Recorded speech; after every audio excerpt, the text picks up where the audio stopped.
사랑하는 성도님들, 오늘은요, 교회 절기상으로 종려주일입니다.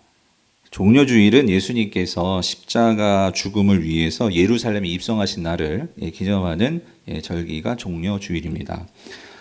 그런데 여러분, 왜 종려주일이라고 하냐면요, 예수님이 예루살렘에 입성하실 때 그 어린 아이들을 비롯해서 많은 사람들이 이제 거리로 나왔죠. 그리고 나서 막 흔든 게 있었어요. 깔기도 하고, 그게 뭐냐면 그게 종려나무였거든요. 그래서 우리가 흔히 야자나무라고도 하죠. 그래서 이 나뭇가지를 꺾어가지고 막 호산나 호산나 하면서 사람들이 예수님을 환영한 거. 그래서 그것을 기념하여서 이 종려주일, 영어로는 이 팜 선데이라고 그렇게 이름을 붙였습니다.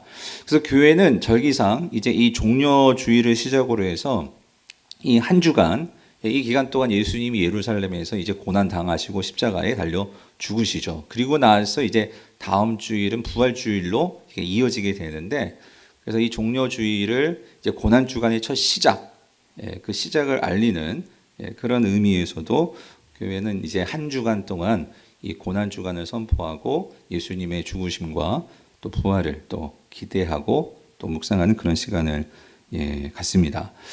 그래서 오늘은 우리 성도님들과 이 예수님 생애에서 이 마지막 이 한 주간, 그 한 주간의 첫날이었던 이 예수님이 이제 예루살렘에 입성하시는 바로 그날, 어떤 일이 있었을까? 그걸 조금 더 자세하게 좀 살펴보고자 합니다. 자, 우리가 먼저 1절을 다시 한번 볼게요. 1절을 같이 한번 읽겠습니다. 시작. 그들이 예루살렘에 가까이 와서 감난산 벳바게와 베다니에 이르렀을 때에 예수께서 제자 중 둘을 보내시며예요. 자, 여러분이 이제 그 마가복음을 묵상해 오고 계시잖아요. 그죠? 그래서 예수님이 8장부터 시작을 해서 제자들을 이끌고 8장부터가 이제 여정, 예루살렘을 향해서 가는 여정의 그 스토리가 8장부터 계속되고 있었어요. 그런데 이제 그 예수님께서 예루살렘을 향해 가는 여정이 이제 막바지에 다다른 거예요. 이제 그게 어디냐면 이게 11장 1절이죠. 그래서 예수님께서 이제 거의 예루살렘에 거의 도달하셨어요. 그래서 어디까지 오셨냐면 이제 그 베다니를 거쳐서 벳바기에 도달하신 거예요. 베다니는 그 예루살렘으로부터 동쪽으로 3km 떨어진 마을이에요. 3km. 그리고 벳바게는 1.5km가 떨어진 마을이에요. 근데 여기서 마가는요, 조금 이 기술한 게요, 좀 우리가 여기 좀 주목해 볼 필요가 있는데, 그 감난산 벳바게와 베다니에 이르렀다 그랬잖아요. 이걸 조금 더 정확하게 기록을 한다면 이렇게 기록할 수 있을 거예요. 그 예루살렘에 가까이 와서 감난산 베다니를 지나 이제 어디에 있는 걸까요? 벳바게에 와 있는 거예요. 무슨 말인지 이해되시죠? 그런데 왜 마가는 여기서 벳바게와 베다니라고요? 이 베다니를 이 지나온 곳이잖아요. 그럼 그냥 벳바게에 이르렀다 그래도 될 것 같은데 베다니를 거기에 넣어서 기록을 하고 있다는 거죠. 이거 왜 그러는 걸까? 왜 이 지명을 굳이 넣어서 기록을 하고 있는 것일까? 그것은요, 사실 이 베다니에서 아주 중요한 일이 있었거든요. 그런데 그 마가도 이거를, 제 생각이에요. 여기에 대해서 설명을 할까 하다가 사실 마가복음의 특징은 복음서 중에 가장 짧은 복음서거든요. 아주 긴박하게, 사실 마가의 가장 중요한 초점은 예수님이 이제 예루살렘에 들어가서 십자가에 달려 죽으시는 거예요. 이게 가장 하이라이트예요. 여기를 향해서 지금 모든 게 빠르게 급속도로 진행을 해왔거든요.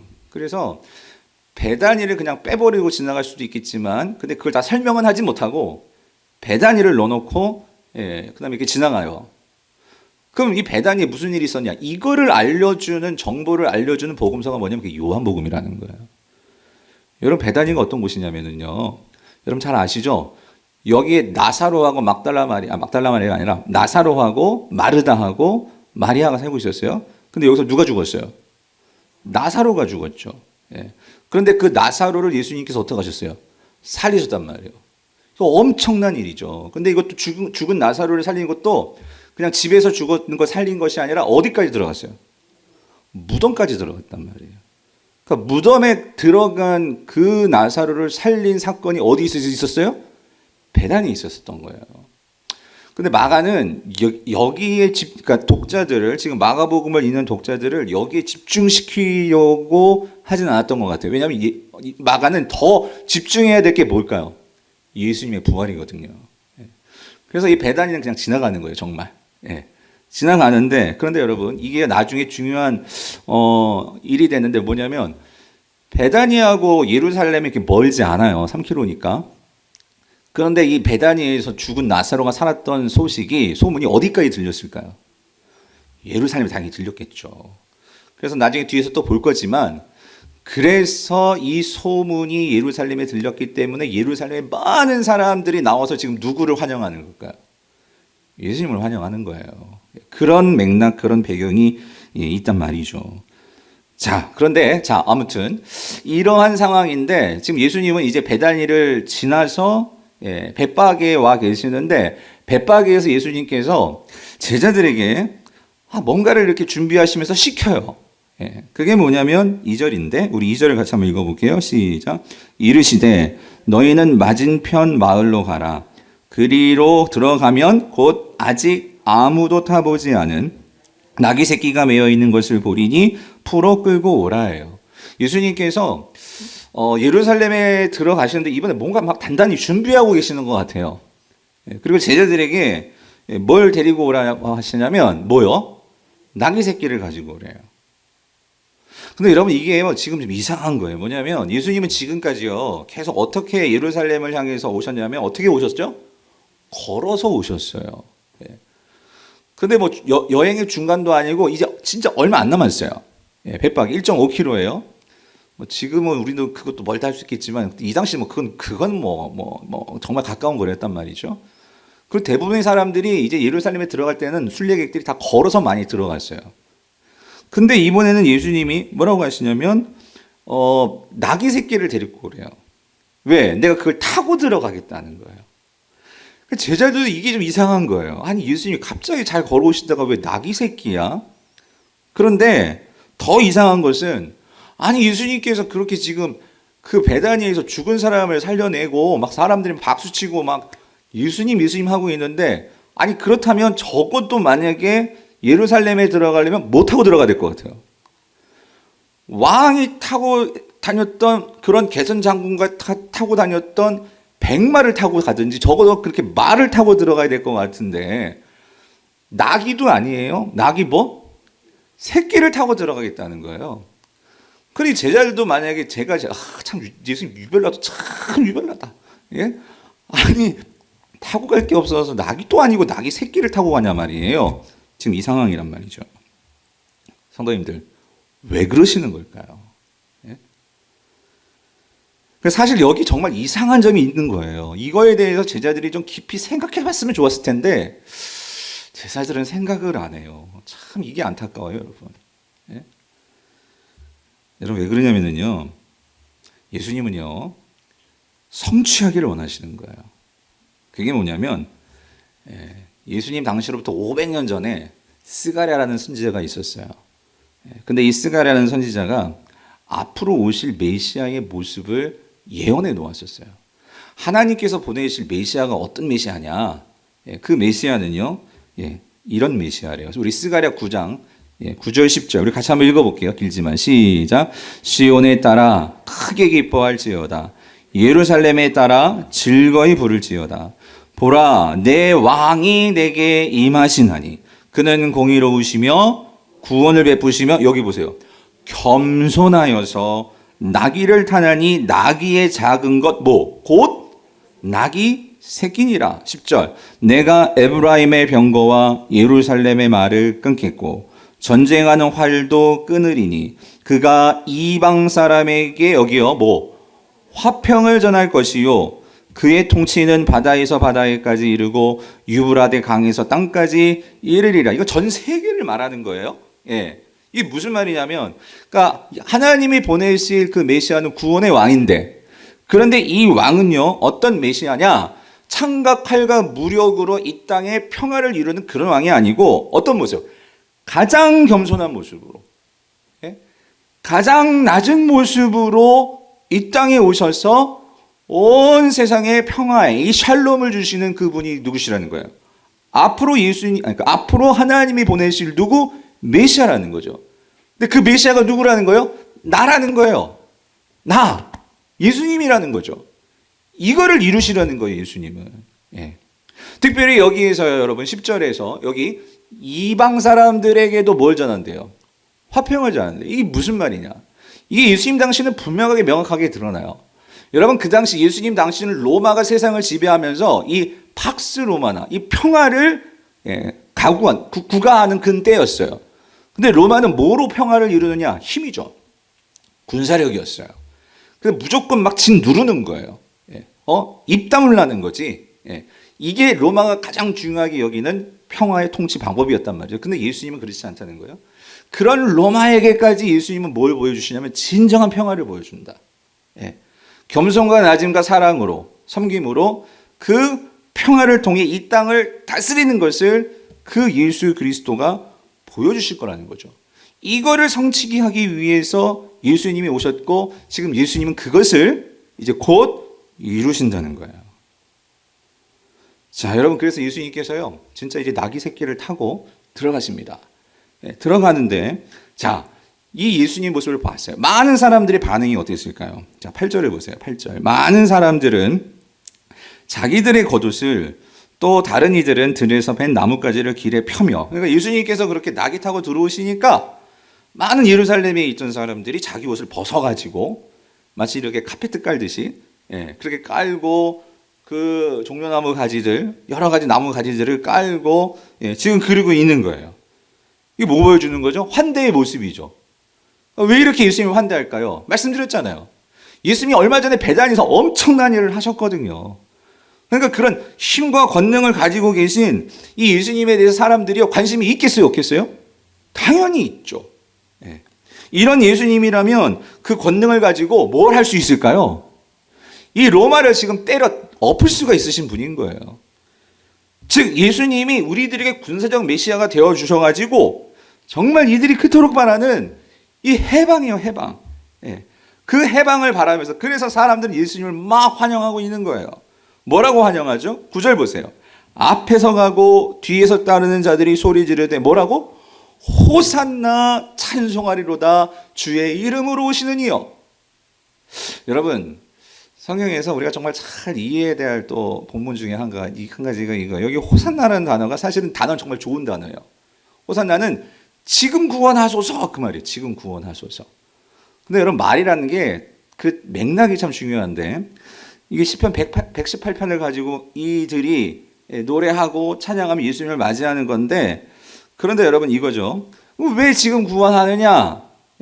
10절 보니까 찬송하리로다 오는 우리 조상 다윗의 나라여 가장 높은 곳에서 호산나 하더라. 이 말이 뭐냐면 오는 우리 조상 다윗의 나라. 이 말은 그러니까 여러분, 다윗은요 이스라엘 역사에서 가장 영광스러운 때를 구가했던 왕이 다윗이었어요. 영토로도 그렇고 부강한 것도 그렇고, 그러니까 백성들이 정말 살기 좋았거든요.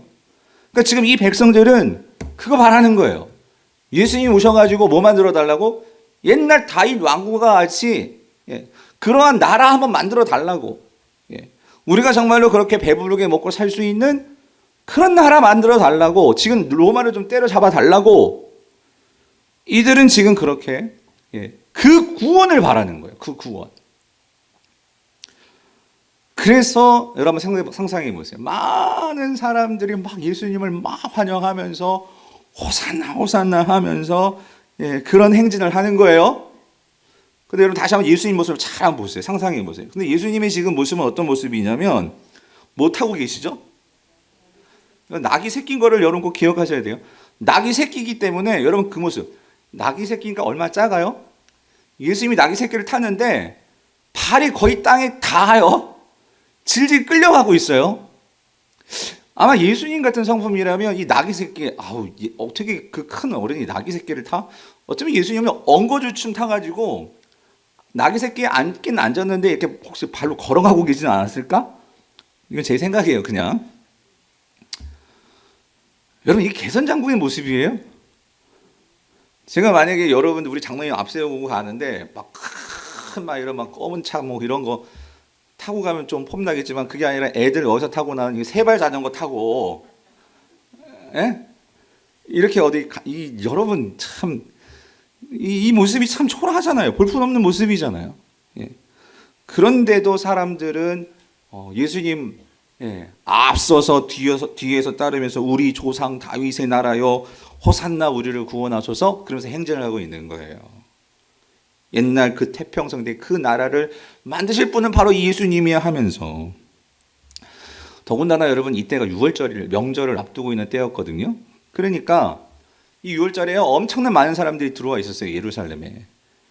그 당시 예루살렘 인구가 한 3만 정도 되는데 이때 6월절 같은 데가 되면 18만의 인구가 모인대요.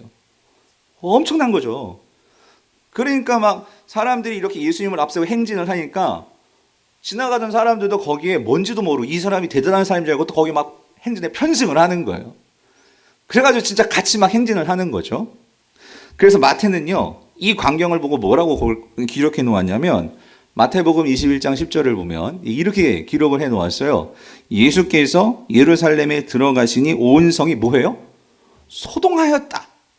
이 언어적인 뜻은요, 그 성이 흔들릴 정도였다.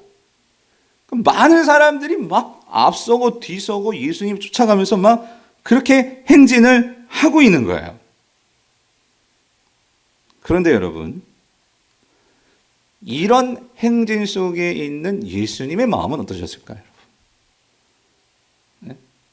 얘들은 다 예수님이 막 로마를 이제 뒤집어 엎고 왕이 되셔가지고 와 우리에게 그러한 놀라운 이 해방과 이 떡을 주시고 돈을 주시고 막 이런 거를 막 기대하면서 그래서 막 호산나 호산나 하면서 막 가긴 가는데 근데 예수님은 지금 낙이 타고 왜 들어가시는 거예요? 뭘 향해 가시는 거예요? 그래요. 십자가에서 죽으러 가시는 거예요. 하나님께서 진정한 샬롬과 평화를 이루라는 사명을 주셨기에 그거 이루시기 위해서 주님은 가장 낮은 모습으로 가장 겸손한 모습으로 가장 비천한 모습으로 가시는 거예요. 여러분 오늘 본문 여러분 7절인가요? 거기 보면은요 낙이 새끼를 타는데 안장이 없어가지고 그만큼 제자들이 가난했다는 거예요. 안장 살 돈이 없어가지고 못 깔고 앉아 가시냐면은요 제자들의 옷 깔고 앉고 그 낙이 타고 가시는 거예요. 가장 어떤 면에서는 초라한 모습. 주님은 자신의 그 십자가를 향해서 한 발 한 발 그런 행진을 하고 있는데 어쩌면 예수님은요 아니 그렇게 많은 사람이라면 뭔가 막 의시되고 막 하면서 해야 될 것 같은데 어떤 면에서는 세상적인 관점으로 보면은 정말로 바보 같은 아니 하나님의 아들이시잖아요 여러분. 얼마 전에 나사로를 살리셨다니까요. 그러면 진짜 말 한마디 여러분 제가 오늘 시간 관계상 다 설명을 못했지만 아니 그 나귀도 주가 쓰시겠다 하라 하니까 딱 줬잖아요 주인이.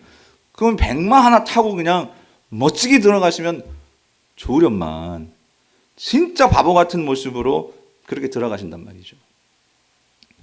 그런데 여러분 이런 예수님인데 그렇게 앞서고 뒤서고 막 종려가지 흔들면서 호산나 호산나 했던 이런 사람들인데 그 예루살렘 사람들인데 이들이 5일 지나서 어떻게 돌변한 줄 아세요 여러분? 어떻게 돌변했죠? 호산나 나를 구원하소서 했던 자들이 뭐라고 해요?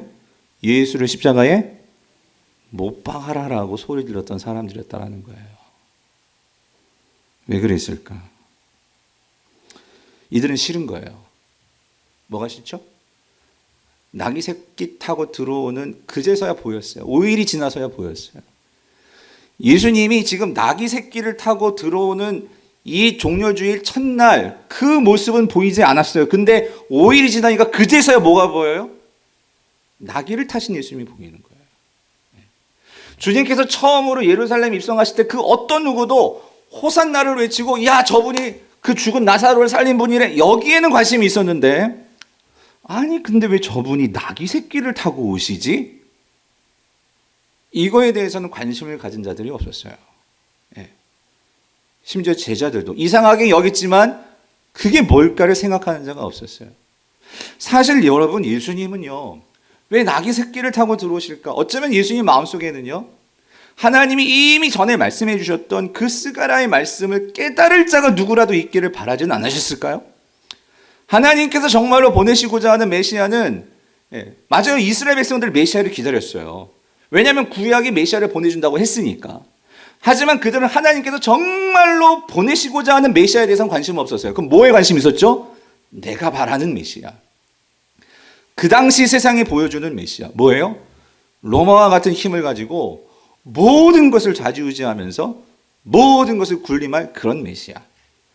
그래서 심지어 이 유대 이스라엘 백성들은 하나님이 모실 메시아조차도 로마 방식의 메시아를 바라고 있었다는 거예요. 그러니까 뭐가 안 보여요? 나귀 새끼가 안 보여요. 사랑하는 성도님들, 혹시 이게 우리의 모습은 아닌가? 만약에 저와 여러분이 이 행진 대열에 있었다면, 혹시 우리가 그런 예수님을 지금 따르고 있다면 여러분, 우리는 뭘 보고 있냐 말이죠.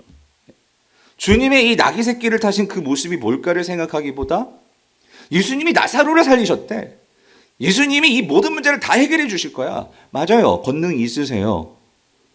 우리가 정말로 이 힘든 코로나19 시대를 보내면서요. 맞아요. 누구나 다 우리 기도해야 돼요. 저도 기도하고 있어요. 하나님, 이때가 빨리 지나가게 하시고 빨리 이것이 정말 끝나게 해주시고, 저 정말 오늘 주일은 정말 진짜 다 같이 예배 드릴 수 있는 때가 될 줄 알았어요. 여러분은 아니세요? 그런데 우리가 객관적인 눈을 가지고 봐도 이게요, 금방 끝날 것 같지는 않아요. 왜냐하면 우리나라가 해결된다고 이게 될 문제예요? 전 세계가 난리인데. 그 사람들이 다 계속 왔다 갔다 할 텐데. 그러면 여러분, 이게 그냥 이 문제가 해결된다고 이거로서 우리가 좋아하고 끝날 문제일까요? 많은 사람들은 그냥 예수님의 그것만 바라보고 그냥 편승하는 거예요. 어쩌면 정말 세상적인 눈으로 볼 때에는 예수님이 바보같이 보일 수 있어요. 아니, 그 하나님의 아들이 백마 타고 나타나가지고 한꺼번에 확 뒤집어 엎으면 사람들이, 얼마나 많은 사람들이 단번에 예수님 앞에 예수님 하면서 여러분 그 메시아를 정말로 왕으로 삼으려고 하지 않겠어요? 근데 예수님은 그러지 않으시는 거예요. 왜 그러시는 걸까? 오늘 우리 성도들이 정말 우리만 힘든 건 아니지만 세상 사람들이 힘들어요. 그런데 이때에 우리가요, 세상 사람들이 힘들다고 우리가 그 바보들의 행진에 우리가 편승되어서 우리가 정말로 주님께서 우리에게 진짜로 알게 해주시려고 하는 이 나귀 새끼를 보지 못한다면 여러분, 우리 정말 소망 없는 거죠. 그래서 여러분, 예수님은 지금 나귀를 타고 지금 예루살렘에 가신단 말이에요. 근데 사람들 막 환호해. 왜 예수님이 나귀를 타고 가신지도 모르고 막 환호해. 그런 모습을 보시면서 주님의 마음은 어떠셨을까?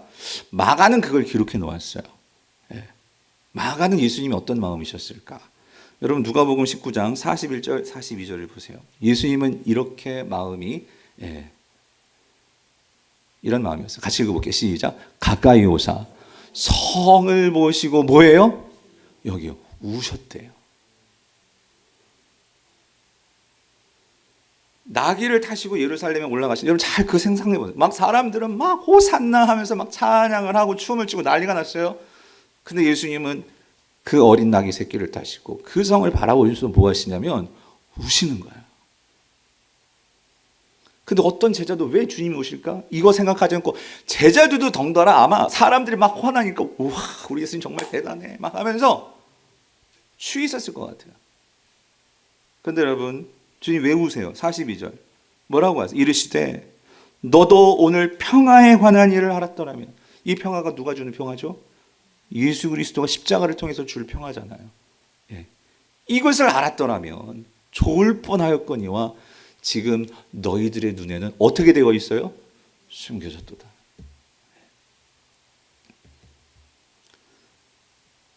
성도님들, 예수님이 왜 우시냐면, 정말 내가 이러저거 이런 꼴 당하려고 내가 지금 이러고 있는 거야? 자신의 한탄, 자신의 처지를 비관하는 눈물이 아니었어요. 예수님이 우시는 눈물은 왜 우시는 거예요? 오늘 하나님이 보내신 이 진정한 메시아를 친종으로 보지 못하는 이 백성들에 대한 안타까움이요. 이 백성들은 그런 로마의 힘을 가지고, 맞아요, 예수님 그걸 보여줄 수 있잖아요, 권능을. 그런데 그렇게 보여준다고 이 백성들이 그걸 통해서 진정한 평화와 안식과 그들의 모든 두려움과 인생의 문제들이 해결되는 것일까? 그게 아니거든요. 오히려 이들은 그런 세상의 힘을 보여주고 세상의 힘을 가지고 메시아로 나타나면 이들은 오히려 그것에 사로잡혀서 불안과 염려가 떠나가는 것이 아니라 끊임없이 이 힘을 가지기 위해서, 권력을 가지기 위해서, 돈을 가지기 위해서 너보다 내가 더 그것을 가져야 돼 하면서 이 세상이 거기에서 자유하지 못하고 더 처참하게 끌려가고 노예가 될 그 모습을 주님은 아셨거든요. 주님은 그것들을 깨뜨리고 진정한 샬롬이 어떻게 오는지에 대해서, 하나님의 나라는 오직 사랑과 그 절제와 하나님의 힘으로만 된다는 것을 진정으로 알려주시기를 원하는데 이들은 거기에 대한 관심이 없었단 말이죠. 그래서 우시는 거예요. 저는 어쩌면 주님이 우리를 지금 보시고 계세요.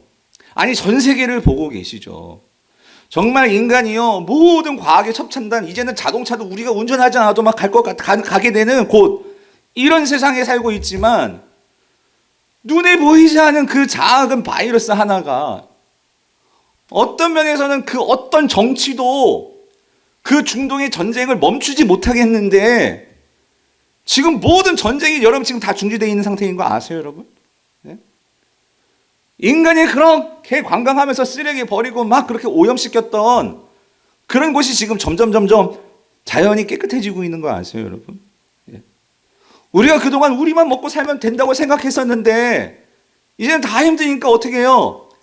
또 여기에서 자기 집값 안 받겠다고 하니까 나도 그래야 되는 거 아닌가? 집주인들이 고민하게 되는 이때가 된 거 여러분 아시잖아요. 어떤 누구도 할 수 없었던 것을 그 작은 바이러스 하나가 세상을 이렇게 바꾸고 있다면 성도들은 이때를 보면서 단지 이 예루살렘의 로마의 군사적인 그런 힘을 가지고 이 세상을 뒤집어 엎어가지고 또 그런 탐욕과 권력과 힘이 난무하는 그런 인간의 왕국을 세우는 것이 아니고 진정한 샬롬을 주시기 위해서, 그거를 보여주시기 위해서 이 땅에 오시는 그 예수 그리스도를 보지 못하고 우리가 그냥 예수 그리스도를 따라간다면 여러분, 우리들은 여전히 바보들의 행진을 하고 있는 거죠. 그래서 우시는 거예요, 주님이. 심지어 여러분, 참 주님이 놀라운 것은요, 그렇게 못 박아라 하는데 주님은 나중에 누구를 위해서조차까지 우시는 줄 아세요? 예수님을 십자가에 못 박았던 자들을 향해서도 주님 우시더라는 거예요. 뭐라고? 아버지, 저들이 지금 행하고 있는 죄를 저들은 모릅니다. 그들을 용서하여 주시옵소서. 십자가에서 전 주님이 눈물을 흘리셨을 것 같아요. 사랑하는 성도님들, 오늘 우리가 정말 무엇을 봐야 될까? 제가 기도하는 건 그거예요. 우리 모든 장로님, 권사님, 정말 중직자들, 이때에 우리가 뭘 놓고 기도를 해야 될까? 성도로서 만약에 정말 이 코로나 사태가 더 연장이 된다면 우리가 언제 끝나야 돼요. 근데 그것만 생각하면서 왜 예수님 그 권능을 보여주시지 않아?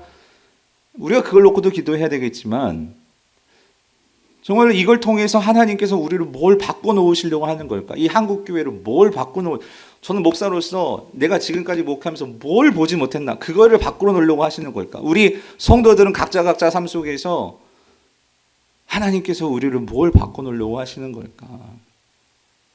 정말 이것을 우리가 생각해보는, 그래서 정말 예수님의 진짜 행진에 동참할 수 있는 오늘 우리 모든 교회 성도들이 될 수 있기를 간절히 바랍니다. 사랑하는 성도님들, 위기는요, 진짜하고 가짜가 드러나는 때가 위기예요. 위기를 맞으면 여러분 거기서 진짜 신앙은 드러나게 되어 있어요. 위기를 맞으면 성도는요, 진짜 하나님이 더 크게 보여야지만 되는 것이 진짜 성도의 모습이죠. 그러면서 제가 소망하는 게 이거예요. 우리가 이제 내일부터 21일 이 요한과 함께하는 예수님 만나기, 여러분 예수님을 정말로 만날 수 있게 되기를 간절히 바라요. 여러분, 아무리 우리의 물질적인 문제가 해결된다 할지라도 여러분 이 문제 또 와요. 또 올 거예요. 그런데 정말 우리가 예수님이 누구신지, 이 낙이 새끼를 타고 가는 그 의미가 뭔지를 아는 사람들은요, 이게 보이면은요, 그 예수님을 따르는 것에요, 어떤 반대가 들어오고 어떤 환란이 들어오고 와도 이게 뭔지를 분명히 알면은요, 왜요? 하나님이 보내신 분이잖아요. 하나님은 낙이 새끼를 타고 들어가야지만 그게 메시아라며요. 백마 타고 멋지게 들어가는 게 아니고요. 이거를 정말 알고 깨닫게 된다면 죽었다 깨나도 그 예수님의 행진에 들어가겠죠. 그러나 그거를 모르면 세상이 보여주는 행진 속에 편승해서 그것이 우리를 정말로 꿈과 행복의 나라로 데리고 갈 것 같은데 막상 가보면 그게 뭐예요? 낭떠러지가 되는 거예요. 바라기는 우리 모든 성도님들이 내일부터 5시 20분이에요. 새벽이 편하신 분들은 새벽에 일어나세요. 근데 왜 새벽이 좋을 것 같으면 그리고 나서 여러분 꼭 필사를 꼭 한번 하셨으면 좋겠어요. 그래서 한 장 한 장씩 꾹꾹 여러분이 정말 그 단어 하나하나 생명과 빛과 영생과 이런 요한복음에 나오는 단어 하나하나를 쓰시면서 주님 이게 내게 정말로 필요한 것입니다. 우리 가정에 정말로 필요한 것이고 우리 공동체에 정말로 필요한 것입니다. 그래서 여러분들이 한번 도전해 보셨으면 좋겠어요. 그리고 그렇게 쓰면서 기도하셨으면 좋겠어요. 그리고 그걸 갖고 또 우리 주변 성도들, 가정에선 아내와 남편, 자녀들과 나눠보셨으면 좋겠어요. 어려운 거 아니에요. 자녀들이 너 영생이 뭔지 아니? 라고 부르면 분명히 또 뭐라고 물을 거예요.